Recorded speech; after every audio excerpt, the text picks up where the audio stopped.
అట్టిపండు తిన్నా పన్నీర్ గిద్ది అనే సామెత మీరు ఎప్పుడైనా విన్నారా? నా లైఫ్లో మాత్రం మోస్ట్లీ చాలాసార్లు అయితే జరుగుతుంది. జిమ్కి అయితే 1 year ఫీ అయితే పే చేశాను. నేను పే చేసినప్పుడు వచ్చి 1 yearకి 12,000. బట్ నా దరిద్రం ఏంటంటే నేను జాయిన్ అయిన కొన్ని డేస్కే వాళ్ళు ఆఫర్ ఏం పెట్టారో తెలుసా? 1 yearకి 10,000, 8,000, 2 yearsకి 14,000 ఇట్లా అయితే ఆఫర్స్ పెట్టారు. మన దరిద్రం అలా ఉంటుంది అనమాట. పోనీ 1 year పే చేశాం కదా, దాంట్లో ఏమైనా వెళ్ళామంటే ఇప్పటికీ హార్డ్లీ ఒక 1 month అయితే వెళ్ళుంటాను. 6-7 months ఏమో అయిపోయింది నేను జిమ్ ఫీ పే చేసి. సో ఆఫ్టర్ 6-7 months మళ్ళీ ఇవాళ అయితే జిమ్కి అయితే వెళ్ళబోతున్నాను. Basically I'm a shy kind of person. అందుకే పబ్లిక్లో ఎక్కువ వీడియోస్ అయితే తీయను. బట్ ఇవాళ అయితే జిమ్లో అయితే కొన్ని వీడియోస్ తీయడానికి అయితే ట్రై చేస్తాను. So will see. And this is my outfit for today's gym. రచ్చలేపేద్దాం.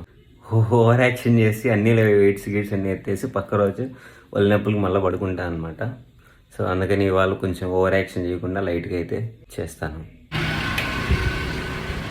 Let's head to the gym.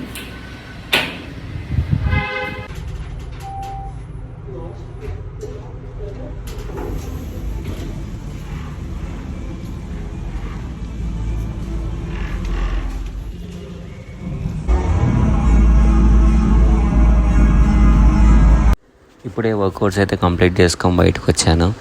As I said earlier workout videos అయితే షూట్ చేయలేకపోయాను. సో ఇంకా జిమ్ అయితే కంప్లీట్ చేసుకొని ఇంకా ఇంటికి అయితే వెళ్ళిపోయాను. That's it for today. Thank you for watching my videos.